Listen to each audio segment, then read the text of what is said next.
should have known from the call that you let out. You're not alone, but you're still in love. And everyone says that I'm the upsetter, but I'm alone, I'm so in love. I've got it bad. I know this heartbeat's black, so black. Oh yeah. Good evening, everyone, to the Aga Khan Museum in Toronto. I am Ulrike Al-Khamis, the director and CEO of the museum, and I'm really delighted to welcome you tonight for the co-hosting of the Night of Ideas with our French friends. We are honored to be part of this important international program.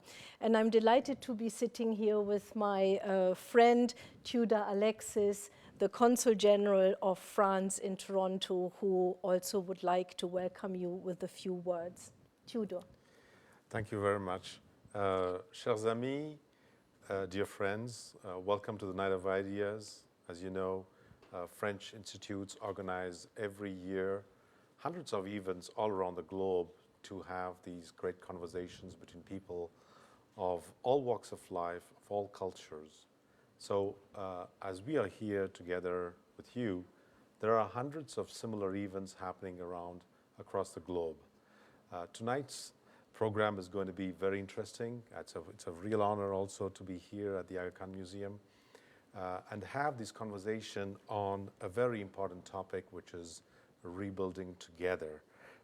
So whoever you are, wherever in Toronto, back in France, or anywhere else across our precious, beautiful planet, I hope you will enjoy this evening.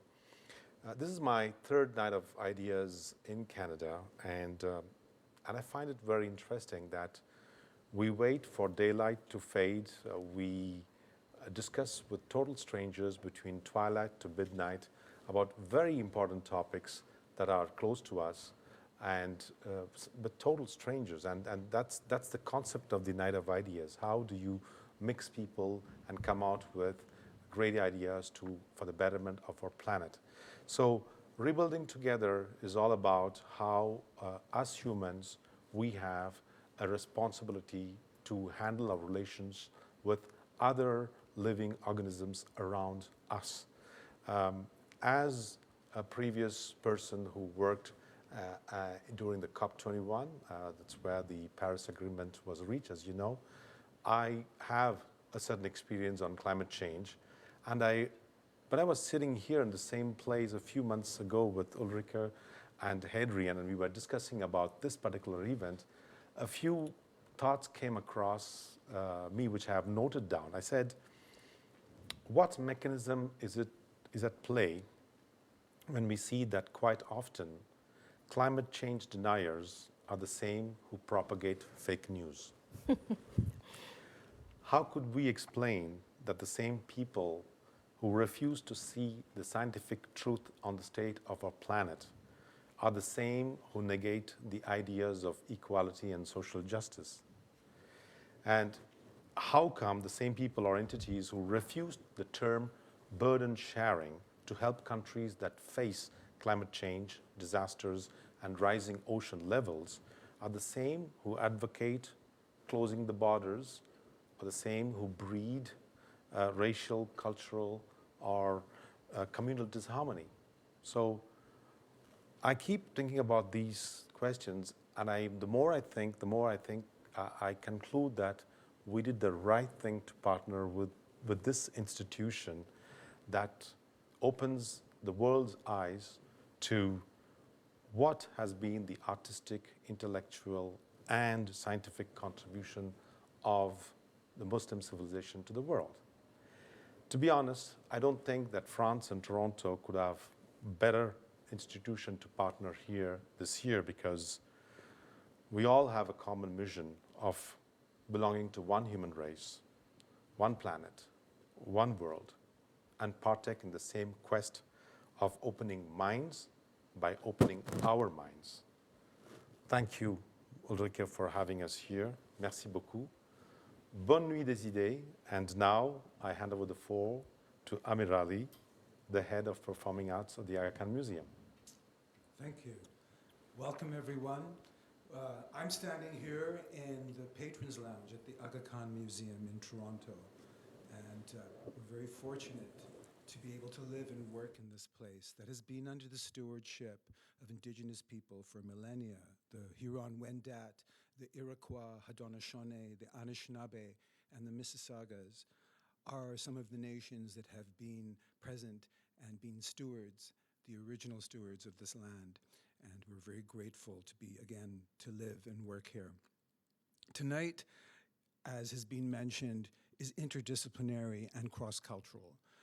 And we have the opportunity, particularly as a museum, as a center for the arts, to highlight that contribution. And if we are going to find solutions, you know, we should listen to artists as well. And so right now, please, you know, stay on and enjoy Tauhida Tanya Evanson, an Antiguan Quebecois artist, spoken word artist, novelist who is based in Montreal. And she's joined by Puria Purnazeri, who's Iranian, plays the tambour, incredible musician.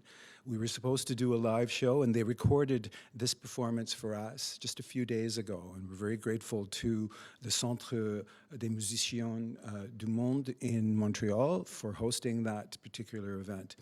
After Tanya's performance, we'll go into a panel that was recorded a couple of days ago here. Again, due to the current situation with the pandemic, we had to pivot from a live to an online experience. So please enjoy Tanya Evanson and stay on after for the panel.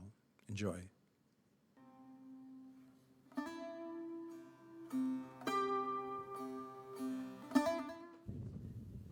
Who here among you is in charge of human souls? I desire to meet that one. The one who unlocks the soul from its cage, I desire to meet that one. The lover made whole through sorrow and rage, I desire. The threshold keeper, midway walker, axis of music and wine. A creature from myth beside us, hidden right here since time. The rigorous drunk and sovereign both, a glance, a graze, a haze. A possessor of higher knowledge involved with every being in space. No laws in effect, in fact, full flaws in effect. In fact, the moon of every night. In fact, the sun, a secret living in plain sight. In fact, are you here because of me? I am here because of your light. Planets reach for immortality. Involved with the pull of the sun. Lover beloveds through space and time, a star must be warm for someone. Desire desires desire itself, desire desires itself. Desire desires desire itself, desire desires itself. Desire desires desire itself, desire desires itself. And when your desire is my desire, when my desire yours. When your desire is my desire, when my desire yours. Should they crack the door just then, the room would be found empty. We are only mind. We create ideas. The bloodstream from beyond boils in us, breathlessly unveiled. Breathlessly unveiled. Breathlessly unveiled. Until death, the union takes breath. And I'm left, I'm left, I'm left, I'm left.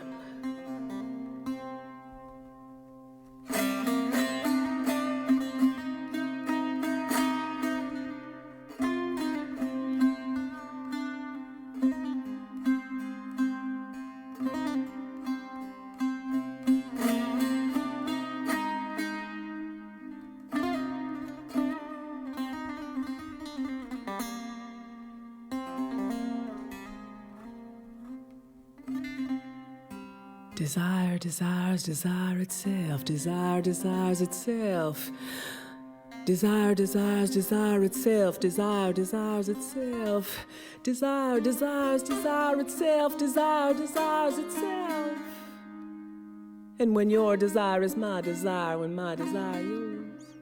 Should they crack the door just then, the room would be found empty. We are only mind. We create ideas. The bloodstream from beyond boils in us, breathlessly unveiled. And so we listen. Listen to know to do to progress, progress to arrive, arrive to find, find to lose, and lose yourself. Listen to know, and know to do, and do to progress, progress to arrive, arrive to find, find to lose, lose yourself. And lose yourself to be found, let yourself be found by yourself, find yourself to know yourself to love, and love to be loved, then everything will become clear. Everything will become clear. Everything will become clear.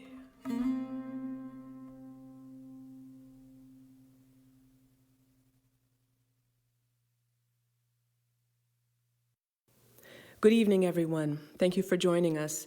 My name is Tauhida Tanya Evanson. I'm a poet, author, and multidisciplinary artist, and I'm joined tonight by Puriya Purnazari on tanbur, which is a Kurdish lute with 6,000 years of history behind it.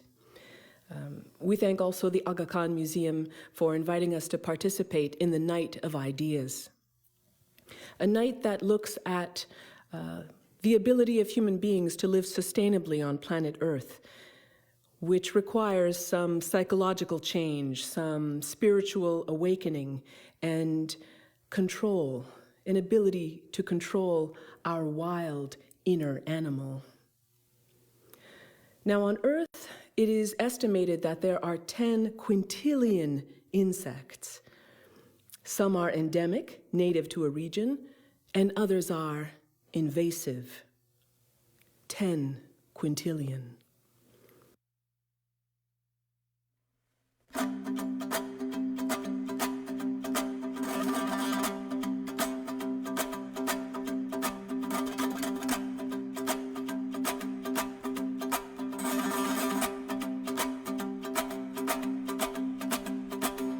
Bloodsuckers don't barter, only hierarchy or tears. They infect us even in our sleep, set up websites in our dreams as we search for loopholes in their net. They say, you're rich in a poor country, so you're rich. You're poor in a rich country, you're probably rich. You're poor in a poor country, I still take your blood.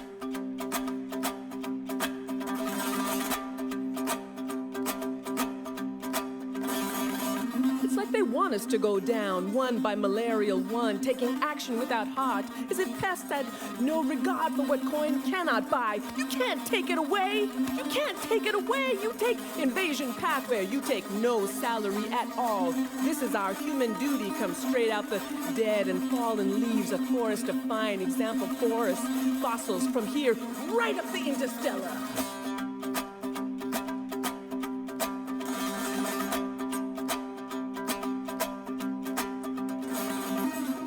A beetle regenerator who take out and put back into the soil of which we are all citizen.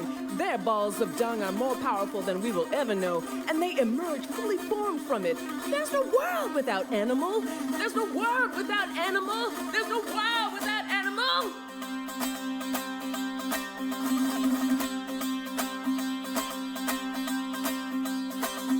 There's no world without animal, never mind the income they pull in. Honey, pollen, silk, shellac, wax, gold, retail, data, food, and crude. I mean, animal-raised dust, inside and out. We took all that capital and spent it because our animal was hungry or angry, a dishonorable organism with all this stolen property.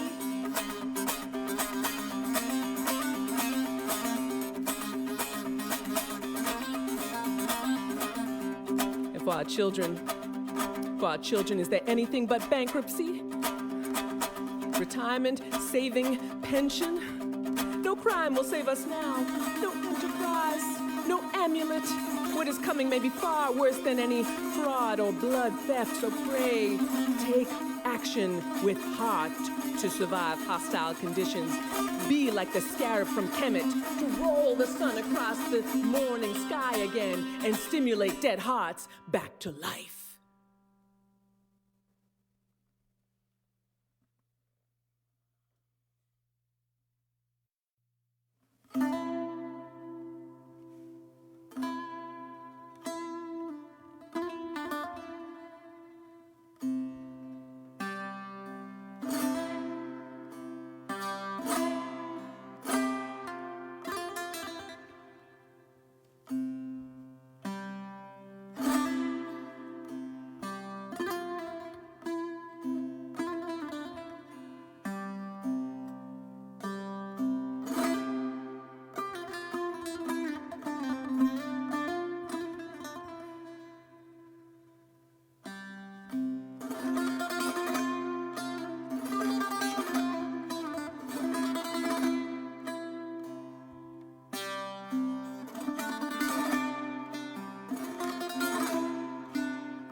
The best part of this, you, what you gave away. Your radiance, your flexible flowering, your spent concave back of cracked, open posture. What you released from the chest outward, your exposed rib, your ultraviolet rays, your prayers on both sides of the day, your visible light.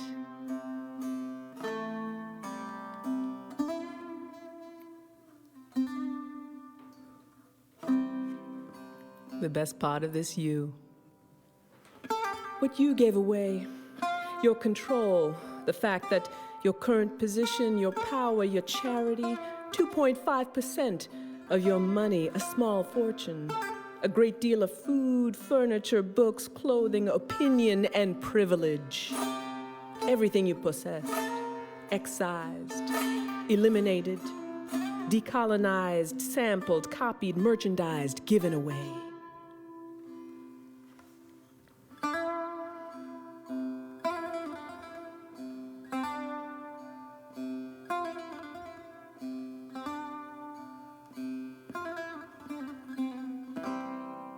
The best part of this, you, what you gave away. All the vices, uploads, data bytes, rejection letters, refusals of bull or product, all a dead giveaway for your surrender, your ultimate sacrifice, your very life, youth and verve, your womb and body, effort, time, semen, and virginity.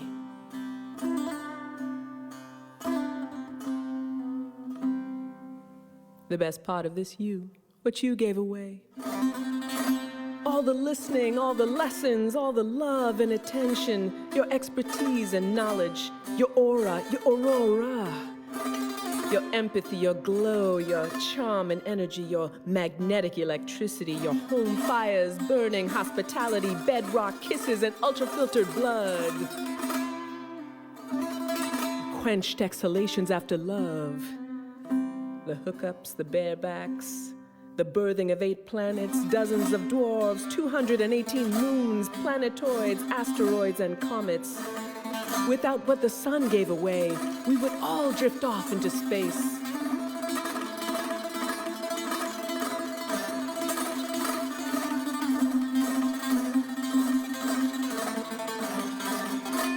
Earth would freeze. No more warm milk from home. No more blood from Mars.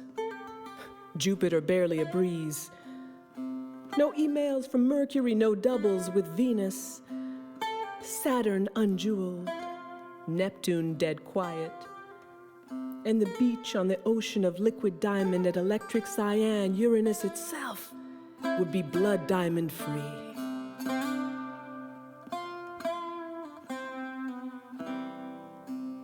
The Big Bang is our oldest friend. We take advice from them. We know what we are, and we know where we came from. We know what we are, and we know where we came from.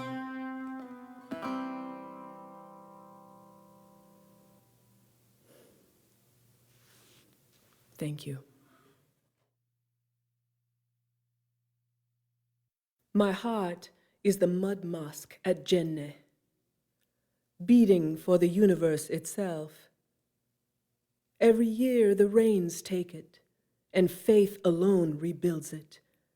My heart is the pyramids of Kush, and the entire complex of Giza, and Teotihuacan and the ziggurat of Ur. And my heart is a Himalaya, and the grandest gesture of canyons, and Atnaika, a giant cave of crystal clear. And my heart is the very Uluru, the original dome of the rock.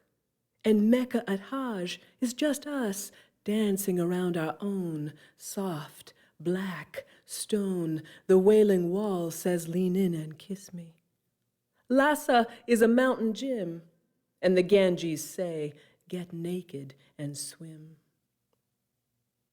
Out of all these centers on earth, visit my grave at Karnak and ask for Muat, the mother of truth and morality. And she will weigh your heart against a feather. Physiology flutter, atrial fibrillation, brother. Repetition rhythms, extra beats, we all have it. On earth as in us, the heart, the heart, the heart, the heart.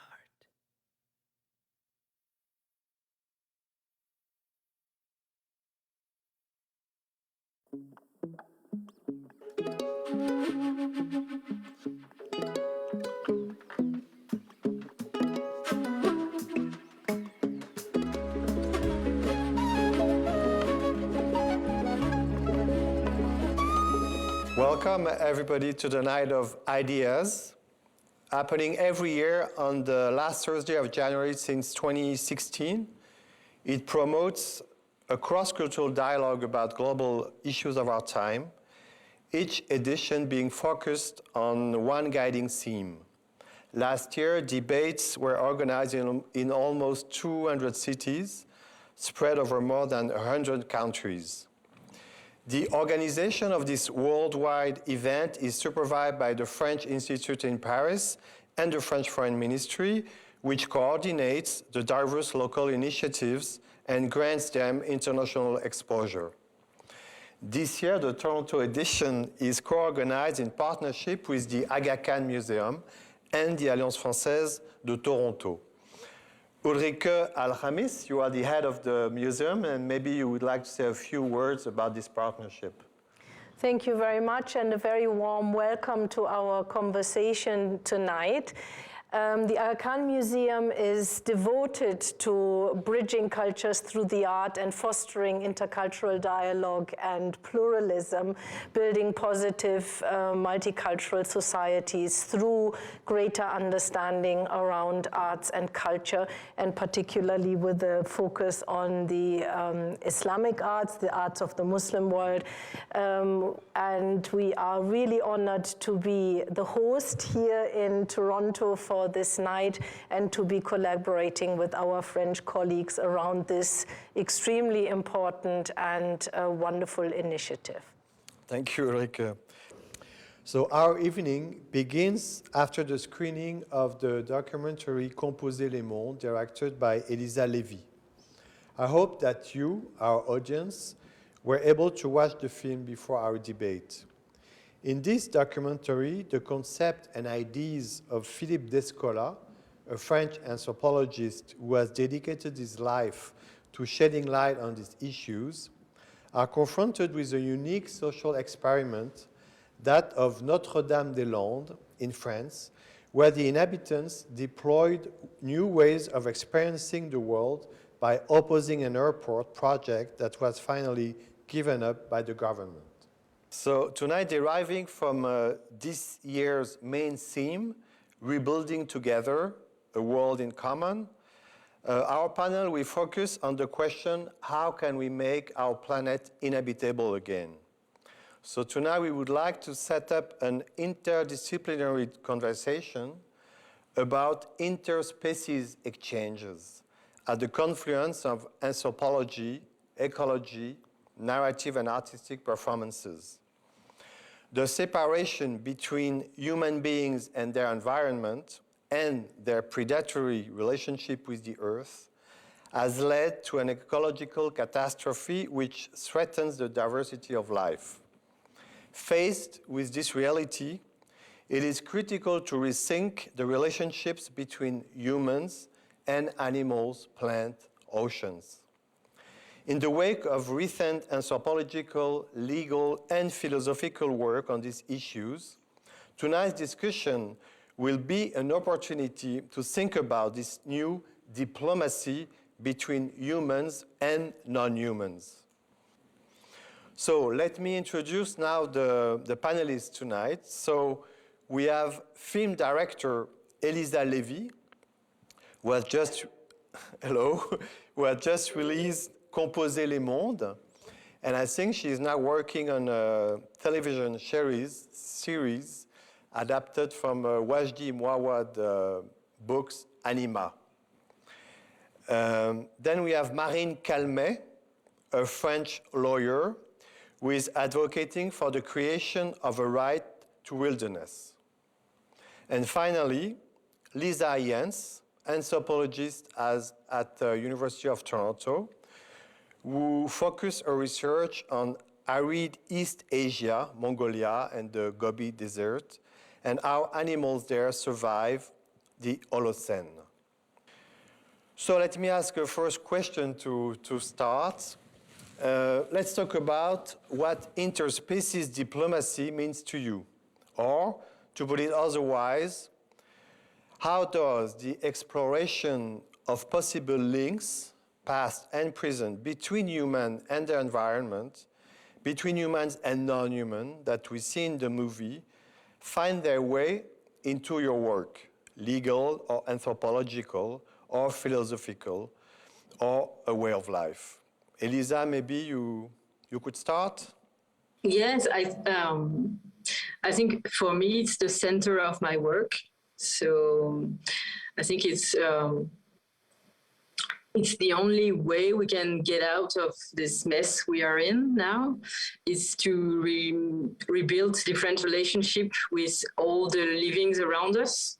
And for me, it's the main it's my main resource for creating, is to create bonds between interspecies bonds and to film them. So because it hasn't been very much exploration in this for now, I think, in movies. And I think cinema can have a because we can, when you're making a movie, you can just take the place of the others. So it's I think we can experience the way the others are living their different realities with cinema. So I think I think cinema can change things also. Can you elaborate on that a little? I mean, the way you film in Composer les Mondes, the animals at night, the trees, and the people. Can you tell us how do you? I think it's very important to film everybody as person, as you know, as people. And not only human, like to explore, to concentrate, to film with my camera, like a flower, a tree, everything, people. That's very important. And this, what you're talking about is the camera trap. I think the camera trap are very interesting because they can show us what's happening when we are not here. So I think it's very this thing is very interesting, but also it can show us how we are sharing the space and the territory with a lot of other beings and there are different sounds and different kind of things that we are with our human sense we are not able to feel. So I think we can be in the eyes of the others with the camera. And that's a way of feeling, of sharing feelings with them. So Marine, would you like to talk about what interspecies diplomacy means to you and your work? So as a lawyer, I have to say I'm most of the time in listening modus. I listen to my clients when it's a human being, and also if it's not a human being, so a non-human. If it's a river or a forest, I like to do the same work as if I would be working with a human being. So first in my career, I worked with indigenous people in French Guiana. I helped them. I tried to gain some land back for them. So I listened first to their situation, to their culture, to the need they have to protect their identity. And in this work, I also learned a lot about how to listen to the forest, to the rivers of the French Amazon. And that's now what I try to do the link between human needs and the needs of nature with the law, the tools of law.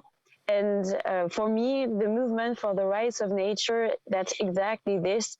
It's finding another way to bring some balance through laws between humans and non-humans. So in the work of the rights of nature movement, we really try to focus on what are the needs of nature, what's in the best interest of the river. How could we represent as lawyers, but also as citizens, or as a community, as an assembly? How would we recreate a new parliament to represent the interest of nature? And when I say nature, I talk about humans and non-humans together, finding solutions to build a new diplomacy, a new democracy together. So that's something I, for example, do on the Maroni River, which is the river that is between France and Suriname in French Guiana. And it's a river that is very polluted by illegal gold mining. And we try to recreate an assembly for the river, talking to represent also the best interest of the river, and also to create their activities for humans that are in balance with the interest of nature. So that's a very complex problem we address there.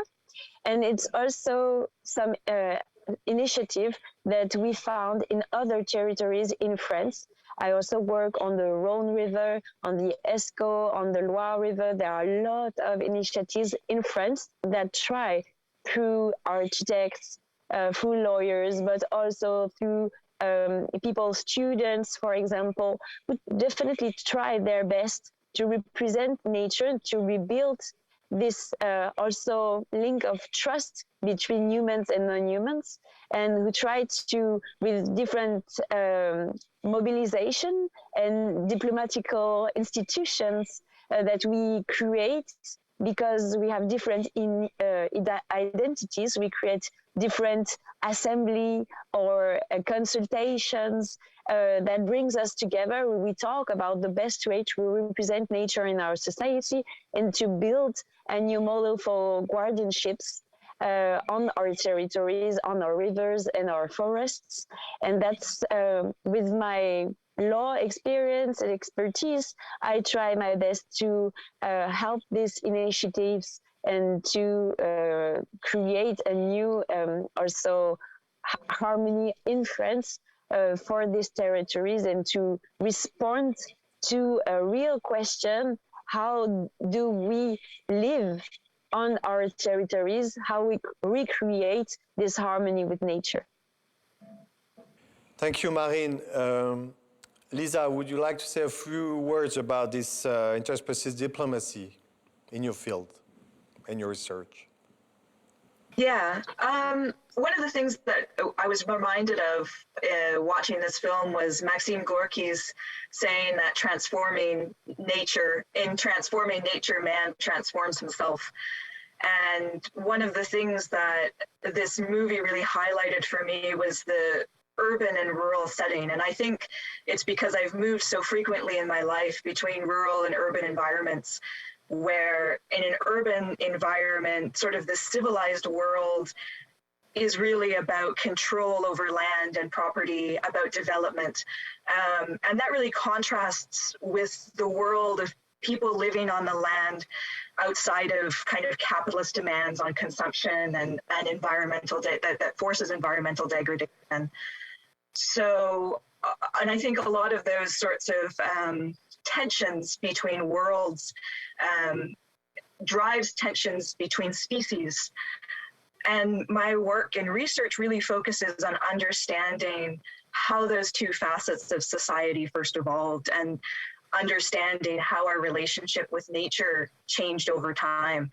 And so that kind of idea of when did we start to, when did we stop allowing the environment to transform us, and begin to feel in that kind of way that's articulated and in Gorky's axiom that, you know, this kind of Promethean progress is necessary and nature is our enemy. And so I think that in order to kind of create an interspecies diplomacy, we need to step back from this idea that we have to transform nature, and we need to understand where that idea comes from and why it is that we feel we need to bend nature to our need.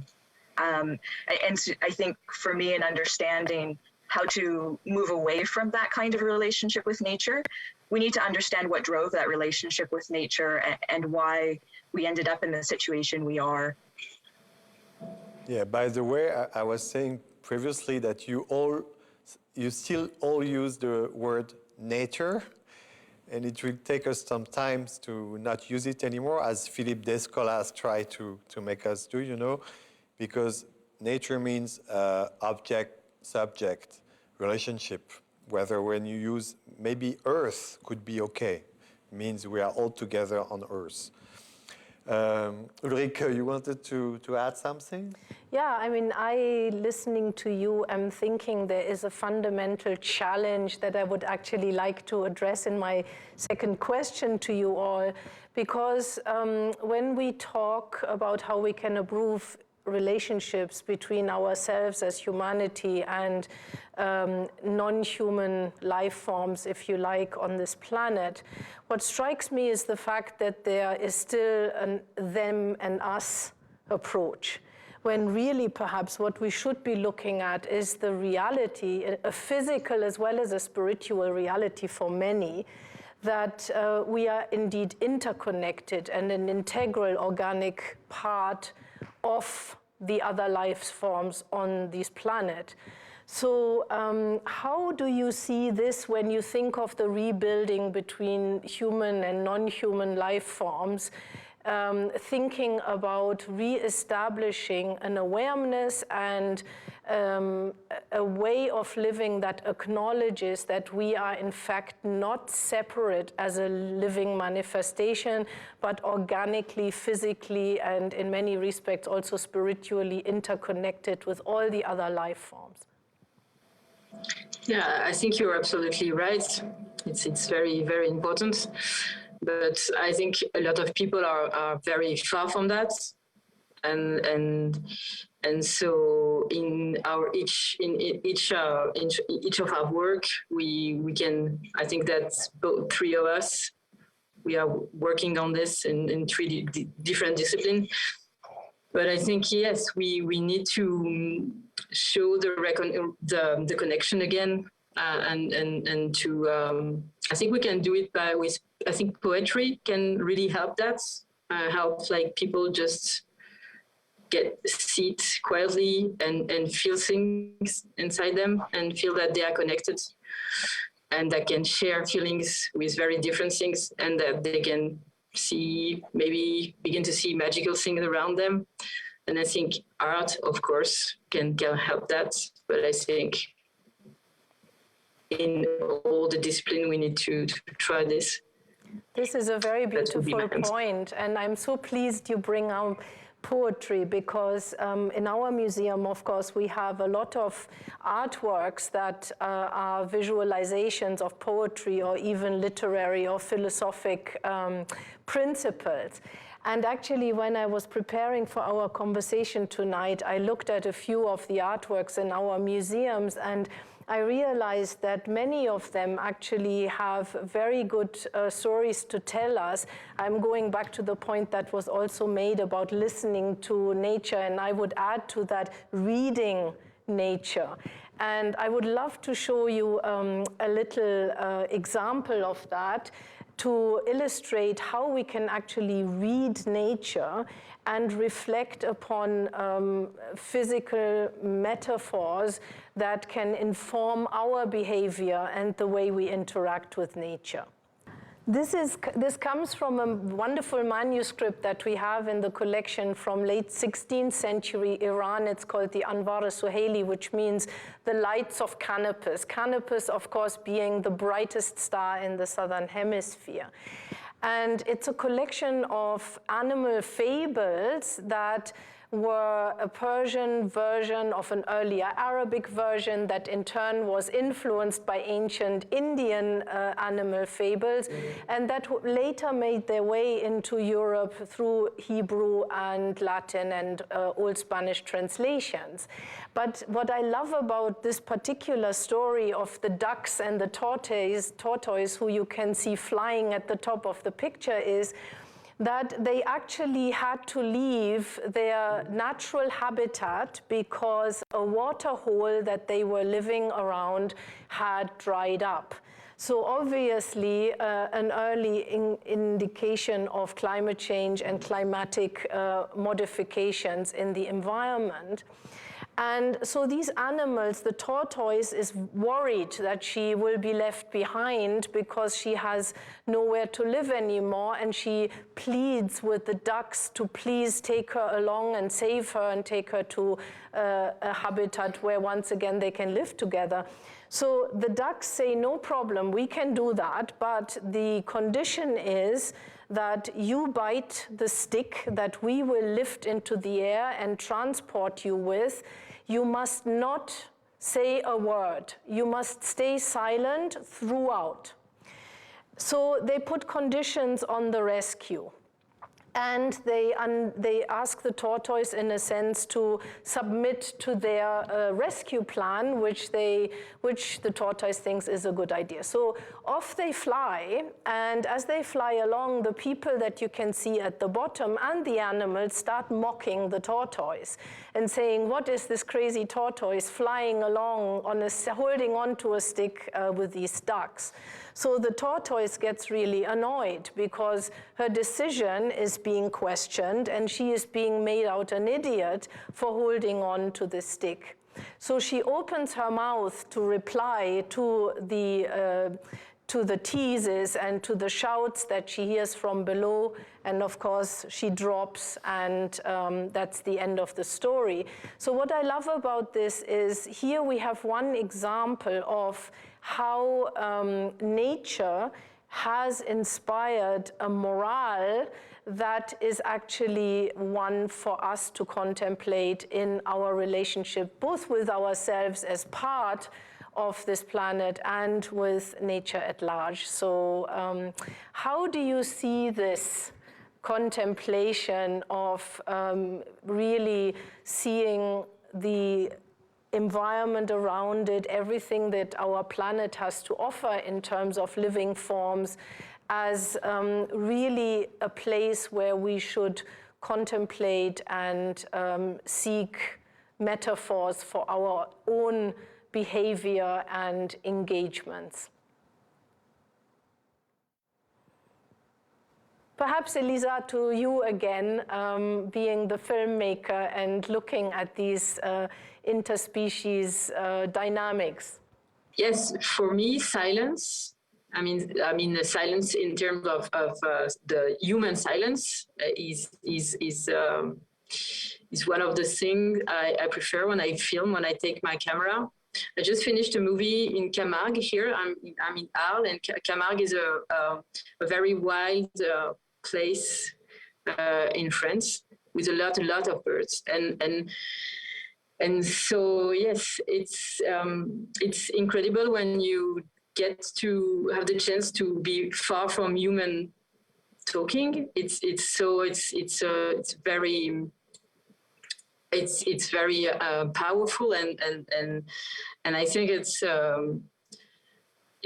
there that you can just I don't know how to explain this, but for me as an artist, I think it's what I try to highlight. It's the way things are talking, not with words, but I think if it's my main goal to share this through my camera and give it back to people. So maybe when they get out of the movie, they can hear it also. Lisa, maybe you can talk also about the story and the animals, because this is what you work on in Mongolia. Yeah, I think the idea of silence is really profound. And when we think about being in silence and the silence of nature, I think these are ways that we can find inspiration to create a place in the world between ourselves and animals and the rest of the earth. I think that when people in the past, and people in the present as well, I think when people live close to nature and they have the time and the silence to sit in it and to appreciate the earth, the sky, the grass, the ground, and all of the animals around them, I think they naturally start to care for those things and to want to care for those things, but to care for those things on the terms of those species themselves. And so few of us have access to the world in that way anymore. I think one of the things that really stood out for me in this film was the way that many of the people who were creating this community were living were sort of in the margins of urban society and found a new life and healing in the environment and around animals and plants and other species. And I think that as a society, part of rebuilding is allowing that to happen for people and allowing a pathway by which people can have the freedom to step outside of kind of a capitalist system without penalizing them or marginalizing them because those are the people who are able to hear other species and to connect with them and gain knowledge and develop traditional knowledges over generations. So those were the sort of two themes that I picked up between those things.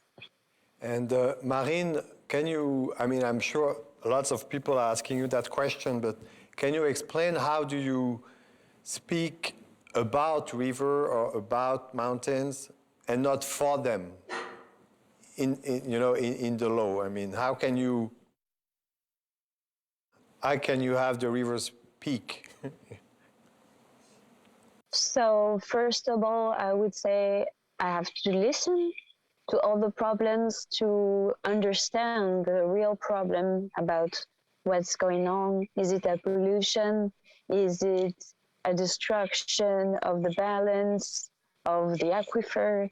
Is it what is the problem and how does it came from? And after this, as a lawyer, it's also part of the job. I have to find solutions to be adapted to the problem and to lay on something that is not actual law, because I don't use environmental law. I use rights of nature, which is a complex and different approach, which is not related to human law, but related to the laws of nature. So for me, an important thing is to take a lot of time to also talk a lot with the inhabitants of the regions, who most of the time have also like the kind of stories you just told us about in this myth that is related to deep and grounded knowledge about the earth and the environments that they live in. These inhabitants of these territories most of the time have a lot of knowledge about all of this.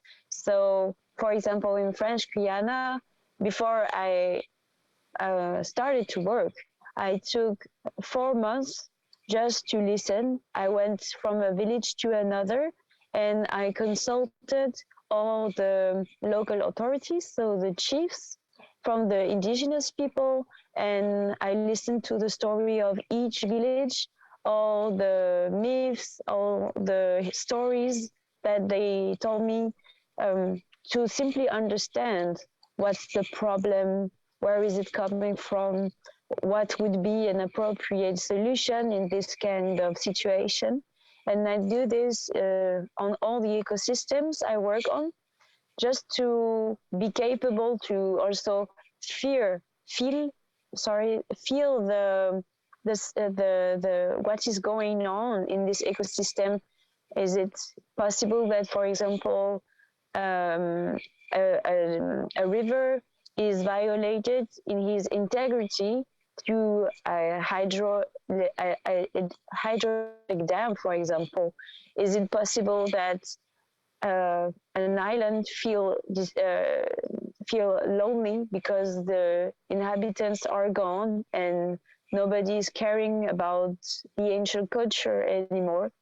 How is it possible to link, for example, human feelings also with feelings of animals?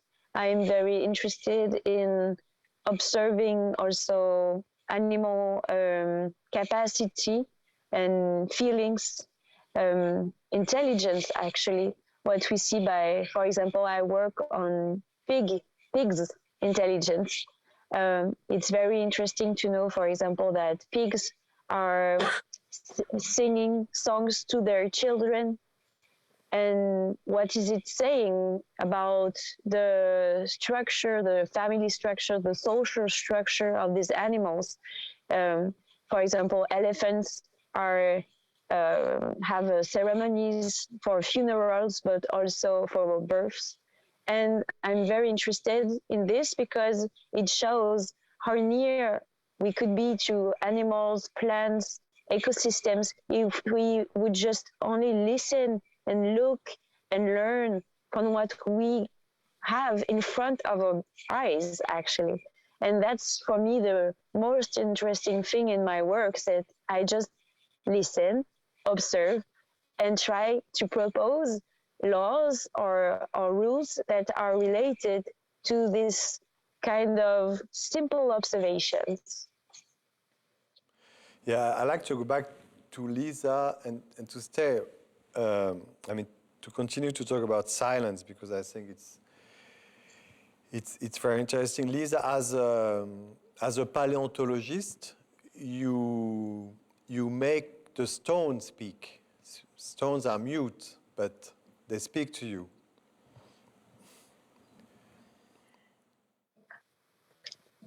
They speak with a lot of there's a lot of context that goes into them speaking. So there's pieces of society that are found in pieces of stone, and each if you want to be really literal about looking at stones, each piece of stone that someone has worked on says something. How they've worked on it has said something about how they've collected the stone and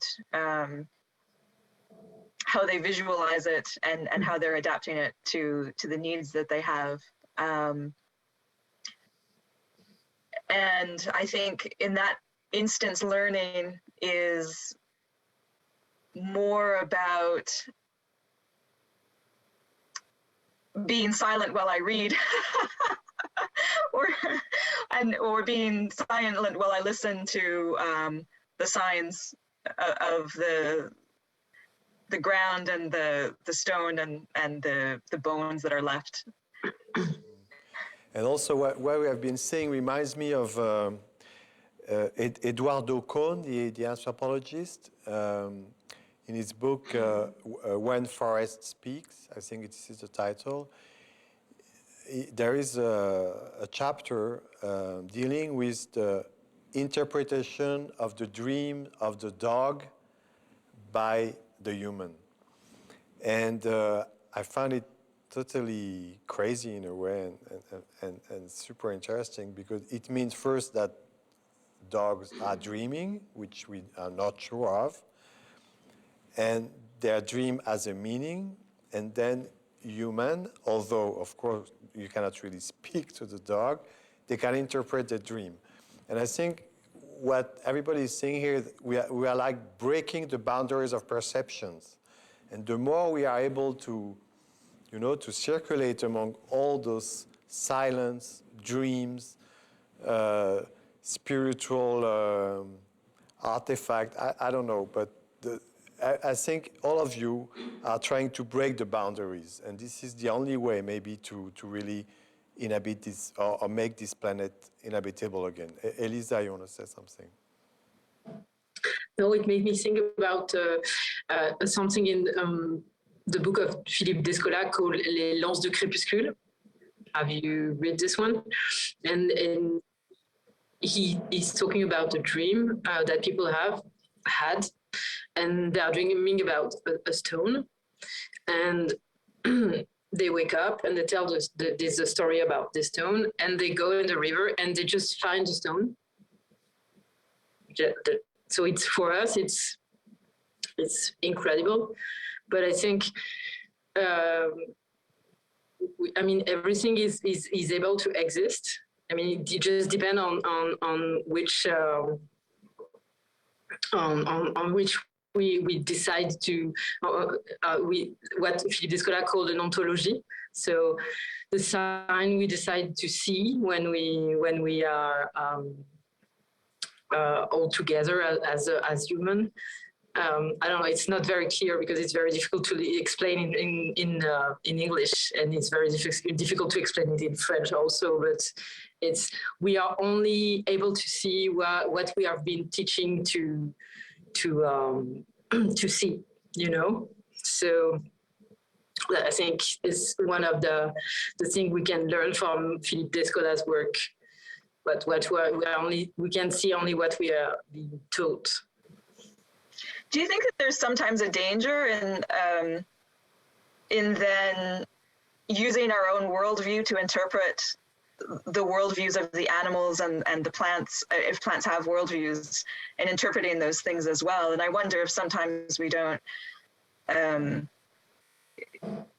think about, you know, the idea that dogs are dreaming in the same way that we dream, when in fact the way that we dream is interpreted by us within our own worldview. So it becomes very complicated. Of course. Oh, yes, of course, but in the same way, it's the only things we have, so we have to try something, you know. Ulrika, you wanted to say something. I think that's a very, very important point, because all of us are conditioned to see what we want to see, not what is. And how do we go beyond that? And it actually leads me to a question that I have to all of you from my perspective here working in the Aga Khan Museum. And that is really, when you look for possible solutions to improve the relationship or the interdependency or the organic oneness of humanity on the one hand and non-living art forms on the other hand, how do you see the roles, be they philosophical, spiritual, educational, that other world cultures can play in finding solutions? Because one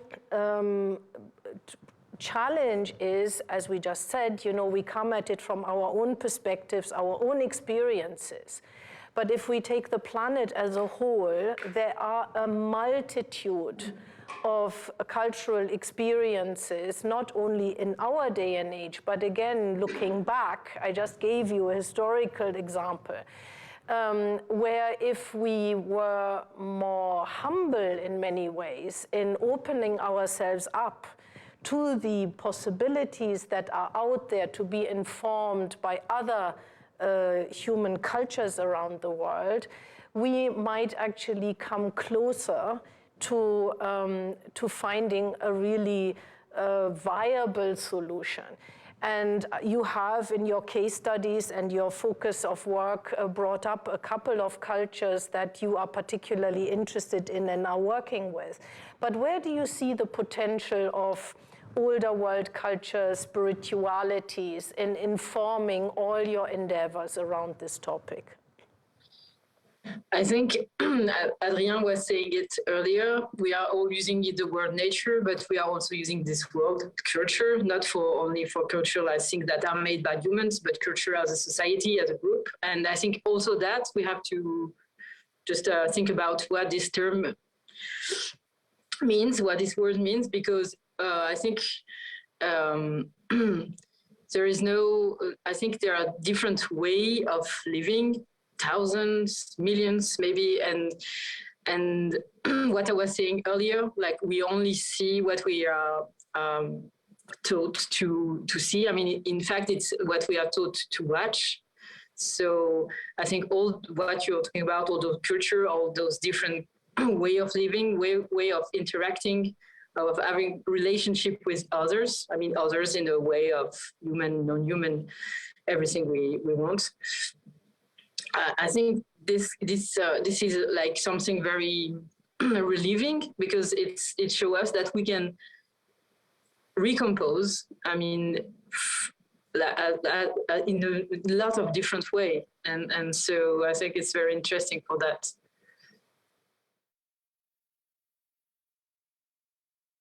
Yeah, I think some of the worst environmental devastation has come out of one culture moving into a different landscape and putting their own ideas about how an environment should be interacted with onto that new landscape. So I think in a very specific way, traditional knowledge and understanding and spirituality evolves over generations and millennia within a specific environment and place and time. And you can see that process in Eliza's film beginning in a new way for different people. But I think that one of the challenges that we're facing today, and a challenge that people have faced very frequently in the past, is environmental change, where the environment becomes something very different than what it was. And we see this over and over and over again archaeologically, where the climate changes massively and people have to adjust to those new environments. And the culture that they have doesn't actually provide answers.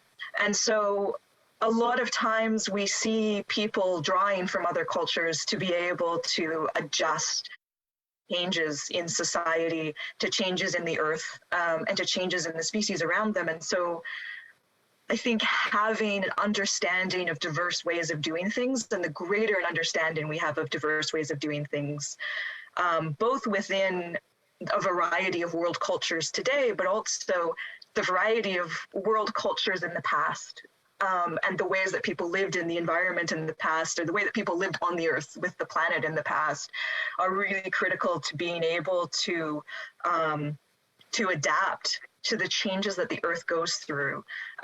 Not just the changes that the earth goes through naturally, but also the changes that we've forced the earth to be going through because of our the way that we've interacted with the earth irresponsibly. I love what you just said, and again, there is really a need also to recognize that we cannot go on just exploiting nature as a resource. You know, it is something that is of us, we are of it, as it were. And in order to do that, the systems that we are working within also have to be questioned and have to be made more fit for purpose when it comes to, you know, rescuing this planet of ours with all its beauty and its diversity. And again, there is a wonderful metaphor I want to share with you, where nature is used as a metaphor in art to think about how to influence the thought processes of rulers and of those in power. So I wanted to show another miniature we have, number 2, which comes from another manuscript called the Akhlaq Nasri, and that means the ethics of Nasr. And this manuscript was written and illustrated in what is now Pakistan, Lahore, in the late 16th century. And what you can see in this miniature painting, which I love, is basically a flooding river. It's been raining really, really heavily. The river is very wild and overflowing, and there are 3 men trying to struggle through this river and struggling to get to land and to survive. But what you see is actually not a physical depiction of a natural phenomenon per se. It is a visualized metaphor for how you should deal with the torrents of the mind of a ruler. And the story that is, the wisdom that is in this story is that if you throw yourself into thoughtless opposition to the torrent of this ruler's mind and the way he thinks, you will not be able to survive, you will not be able to succeed. So the story says you need to navigate, you need to mitigate, you need to really feel yourself into how this mind works and surrender to the currents of that mind and try to flow with it and thereby come to your resolution, to your changing the person's mind or overcoming the person's mind. So what I love about this miniature painting is that here again, something that physically happens within our environment is actually taken to make us reflect, how can we overcome the status quo? How can we feel ourselves so much into our challenges that we end up not mitigating them, not only navigating them, but actually coming to a successful solution at the end. So that is something that also always fascinates me, because ultimately nothing will change in our relationship to the non-human living forms on this planet if we don't also go back and question some of our traditional structures in the way that we have been doing things as communities, societies, political structures, and so on. So I wanted to say, we often hear adults say today, it's our children who have become aware of the climate crisis, and they are the ones who will cite the issue and who will solve the problem ahead of us, which, by the way, looks like a resignation of sorts. And they are the same adults who, with a post-war lifestyle and combined with devastating neoliberal capitalism, led to the disaster we are now experiencing. And it seems to me that each of you in your discipline has decided to act, that you are committed activists. And through art or through law or through a way of life in opposition to the system, predatory system, you managed to deal with the issue. And then my question is this: how did you come to this decision to act rather than leaving it to others and to your younger generation to take care of the planet?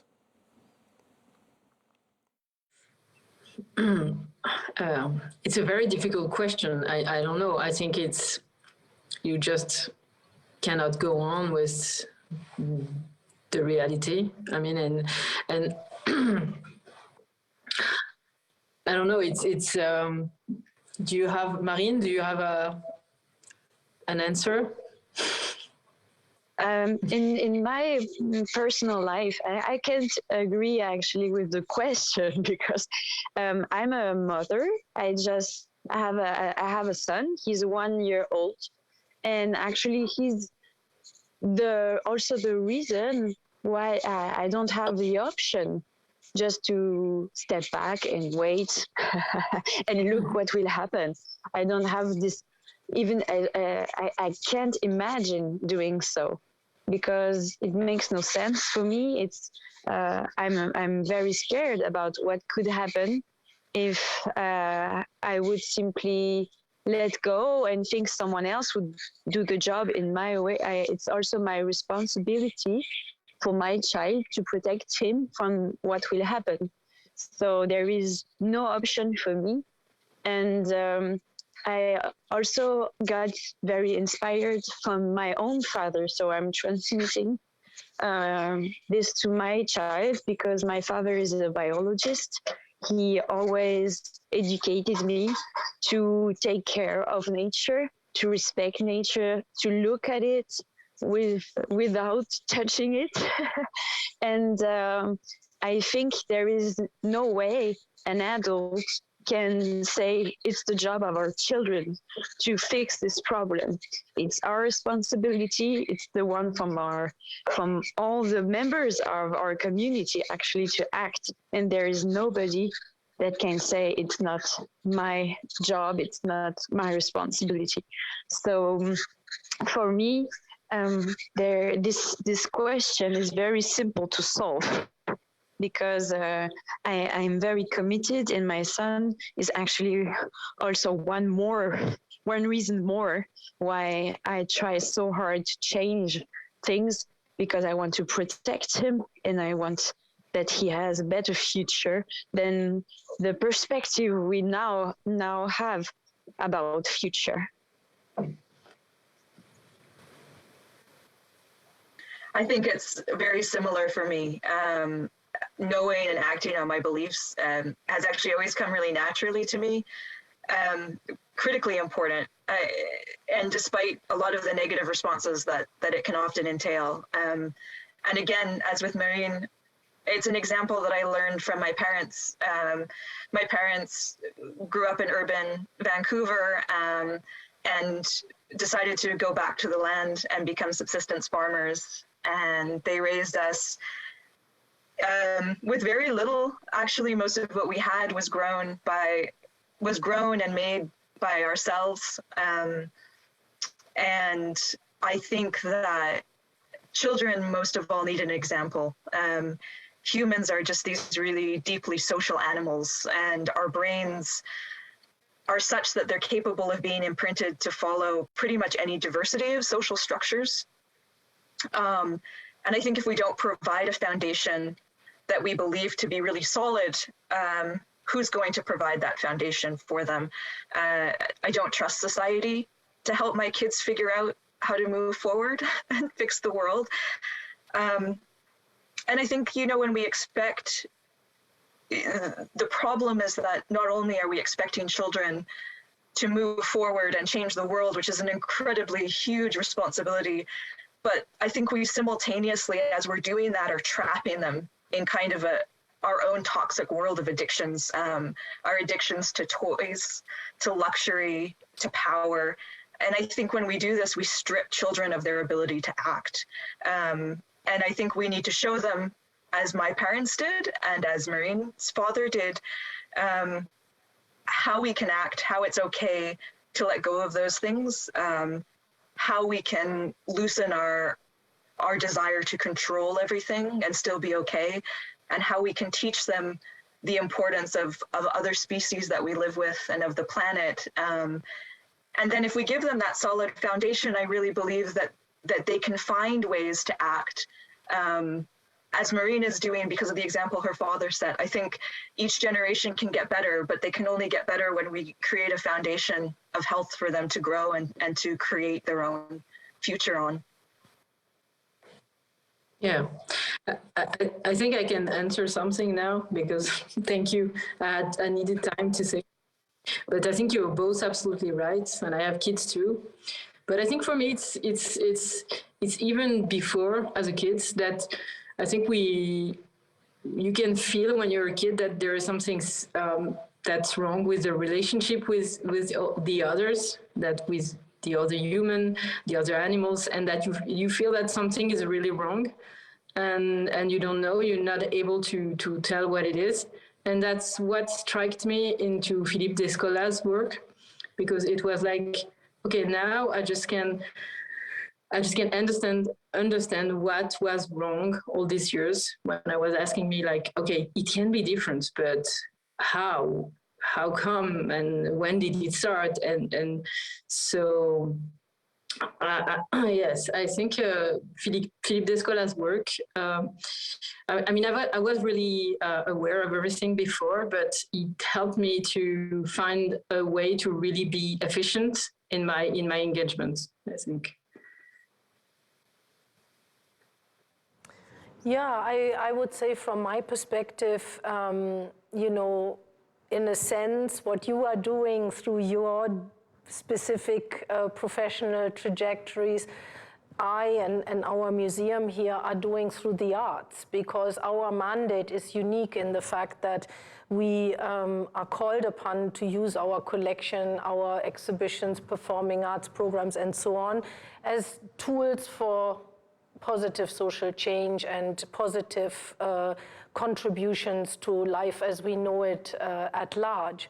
And what to me is so fascinating, and what I was trying to show a little bit in our conversation today, is that there are so many narratives around artworks, past and present, that can allow us to reflect on issues that are really existential and essential to all of us and to all of our beings on this planet today. And I find that really fascinating, because it is something that most people haven't actually realized yet. And I would actually like to finish with one other miniature painting in our collection, which actually always, to me, sums up where somehow perhaps one day we started off at, and where perhaps one day we will end up again if we think about it right, and if we analyze and learn and become more humble.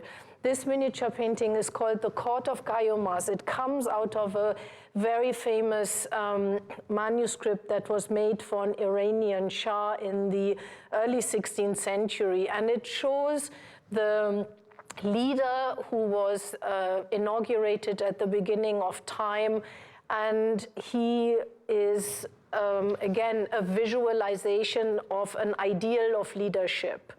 And he resides over a universe or existence, let's say, as we know it, so incorporating human, non-human elements, flora, fauna, and indeed, if you were to look at it closer, spirits in the rock formations that live together in an Arcadian utopia, in harmony, in peace, in respect, and in love, for each other. And something, however, is already lurking in this miniature painting, because the ruler's son is being warned by an angel that evil is lurking and wants to destroy this Arcadian harmony between all the living forms.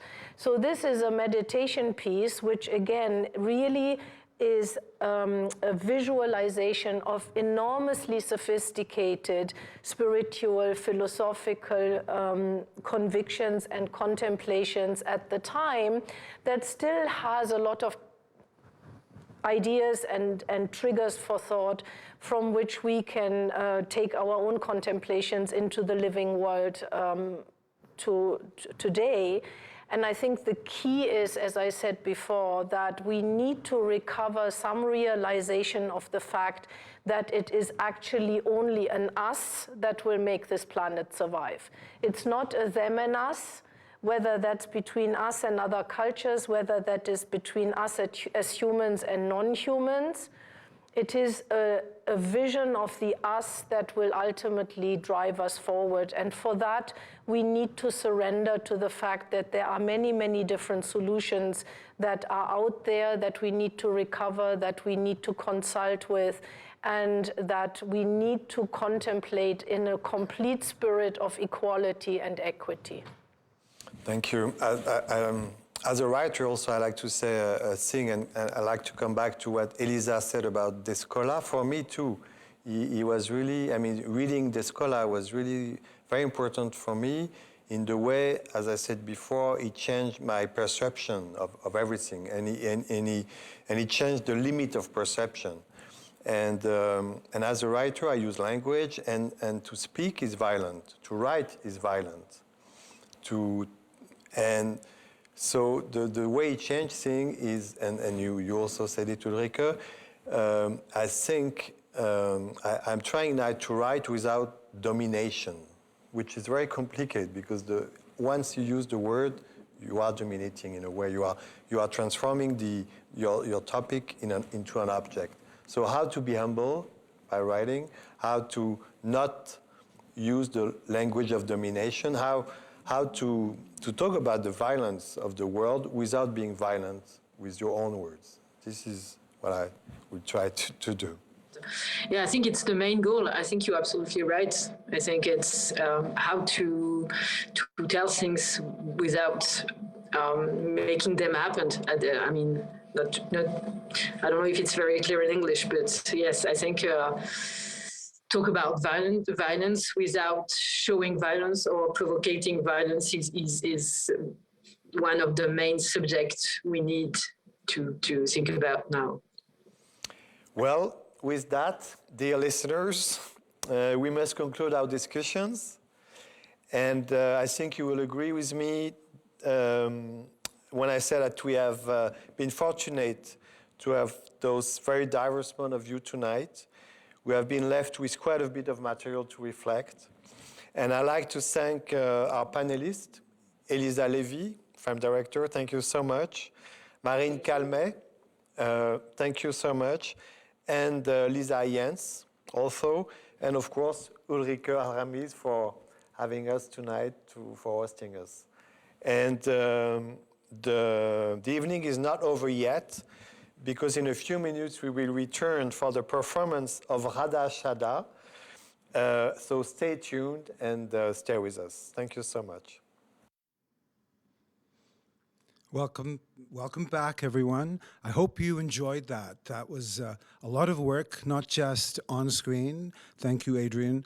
And thank you, Ulrika, all the panelists, the Consul General, and Tanya Evanson, Purya Purnazeri. Right now, actually, I wanted to thank all the crew, Felicity, Al-Nasir, Marin, Stefan in Montreal, Kia, all the people who made this possible to happen online. As you know, we had planned to have it as a live event. So thank you, everyone.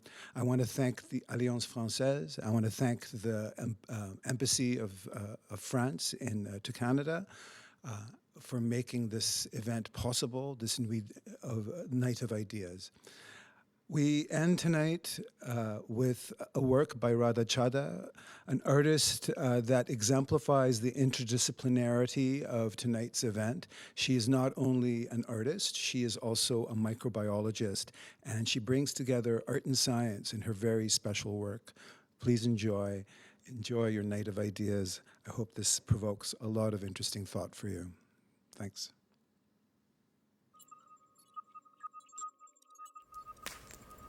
It's a pleasure to take part in the Night of Ideas. Thank you to the Aga Khan Museum, the Consulate General of France, and the French Institute for inviting me. I've been asked to speak to you tonight about a new piece of work called IAM.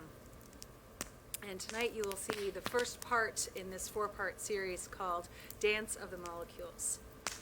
IAM, from the Latin for now, takes place at sequentially larger scales of material reality. The first act begins in the molecular, then we go through the human realm, the earthly realm, and finally the fourth act takes place in the universal realm. So this is an immersive performance installation, but we decided to film each act as we developed it in order to bring it to people during the pandemic. So as a whole, IAM is about the interconnectedness of nature and the fallacy that humans can live outside of it or control it. The pandemic reminds us that we are just a thread in an interwoven fabric of nature, a small part of a much larger evolutionary narrative. In the context of our changing environment, we must examine our perceptions as the driving force behind our behaviors, I believe. How can we break down ideas of separateness and superiority that underlie our parasitic relationship to this earth? How to reframe the us and them kind of thinking that divides us from the natural world and from one another?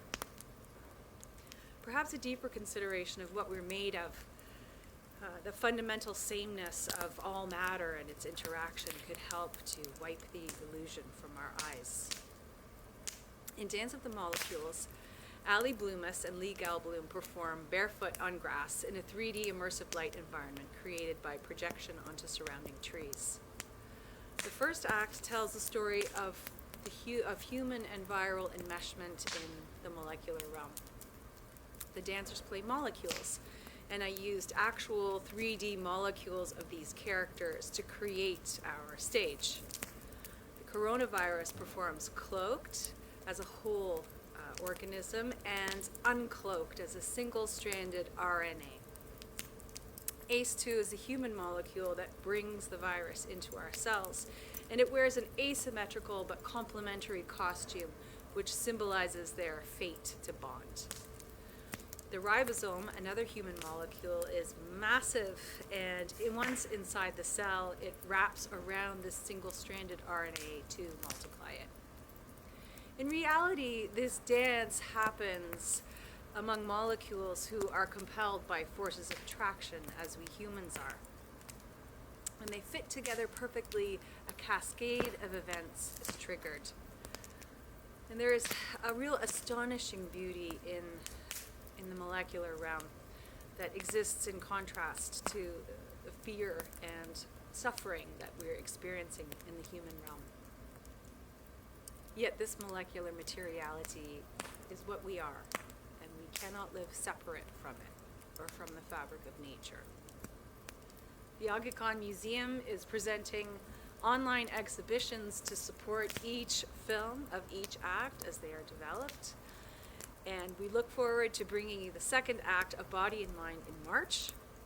And ultimately, we're super excited to be bringing you the entire piece live as a performance installation in 2023. Thank you, and I hope that you enjoy Dance of the Molecules.